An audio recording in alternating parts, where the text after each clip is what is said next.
পালাবো না। কোথায় পালাবো?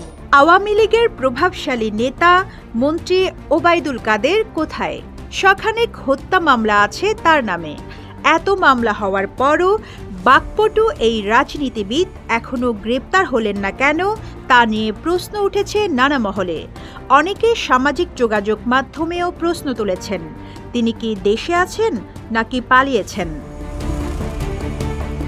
ছাত্র জনতার অভ্যুত্থানে শেখ হাসিনার সরকার পতনের পর জনরোষ থেকে বাঁচতে এবং গ্রেপ্তার এড়াতে আত্মগোপনে গেছেন বিগত আওয়ামী লীগ সরকারের মন্ত্রী, সংসদ সদস্য, বিভিন্ন পর্যায়ের নেতাকর্মী সহ পুলিশের বেশ কয়েকজন ঊর্ধ্বতন কর্মকর্তা। এরই মধ্যে অনেকে গোপনে সীমান্ত পাড়ি দিয়ে দেশ ছেড়েছেন। দালাল ও ইমিগ্রেশন ম্যানেজ করে পালাতে গিয়ে প্রতারণার শিকার কেউ কেউ গ্রেপ্তারও হচ্ছেন। দালাল সিন্ডিকেটের সহায়তায় কেউ কেউ ভারতে ঢুকতে কোটি টাকাও দিয়েছেন। তবে ২০ লাখের নিচে কেউ ঢুকতে পারেননি বলে বিশ্বস্ত একাধিক সূত্রে জানা গেছে। 5-স্টার রেটিং প্রাপ্ত বিএলডিসি টেকনোলজির Walton super saver ceiling fan 65% পর্যন্ত বিদ্যুৎ বিল সাশ্রয় করে আপনাকে রাখে প্রশান্তিতে। ওয়ালটন ফ্যান হাওয়া বদলে দেয়। কয়েকজন সাবেক মন্ত্রী ছাড়া অধিকাংশ ব্যক্তি দেশ ছাড়ার জন্য ভারত সীমান্ত বেছে নিয়েছেন। দেশ ত্যাগের জন্য তারা যশোর, ব্রাহ্মণবাড়িয়া, কুমিল্লা, হবিগঞ্জ, সিলেট, দিনাজপুরের হিলি ও পঞ্চগড়ের বাংলাবান্ধা সীমান্ত ব্যবহার করেছেন।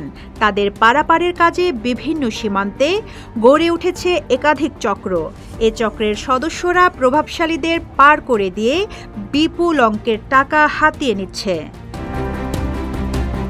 বিশ্বস্ত সূত্রের বরাতে দৈনিক যুগান্তরের এক প্রতিবেদনে বলা হয়, শেখ হাসিনা পালিয়ে যাওয়ার পর ৫ আগস্ট মধ্যরাতে খোদ আওয়ামী লীগের সাধারণ সম্পাদক ওবায়দুল কাদের যশোরে চলে যান। সেখানে তাকে গুরুত্বপূর্ণ একটি নিরাপদ স্থানে আশ্রয় দেওয়া হয়। পরদিন তিনি বিশেষ প্রহরায় সীমান্ত অতিক্রম করেন বলে জানিয়েছেন যশোর ও বেনাপোলের বেশ কয়েকটি দায়িত্বশীল সূত্র। তবে তারা পরিচয় প্রকাশ করতে রাজি হননি। বেনাপোল ছাড়াও বেশ কয়েকজন আওয়ামী লীগ নেতা পার্শ্ববর্তী পুটখালিঘাট এলাকা দিয়ে ভারতে ঢোকেন। ঝুঁকি নিয়ে এভাবে ভারতে পালাতে গিয়ে ভারতীয় সীমান্তে হত্যাকাণ্ডের শিকার হন কেন্দ্রীয় ছাত্রলীগের সাবেক সাধারণ সম্পাদক ইসহাক আলী খান পান্না। ভারতীয় অংশের দালালরা একা পেয়ে নির্যাতনের পর তাকে গলা টিপে হত্যা করে। বেশ কয়েকদিন পড়ে থাকার পর পান্নার অর্ধগলিত লাশ উদ্ধার করে পশ্চিমবঙ্গ পুলিশ। সংশ্লিষ্টরা বলছেন, দালালদের সহায়তায় একের পর এক আওয়ামী লীগ নেতা ভারতে পালাতে সক্ষম হওয়ায় অনেকে ক্ষুব্ধ। এ কারণে সীমান্ত এলাকায় অপরিচিত কাউকে দেখে সন্দেহ হলে তাদের ধরে বিজিবির কাছে তুলে দিচ্ছে স্থানীয়রা।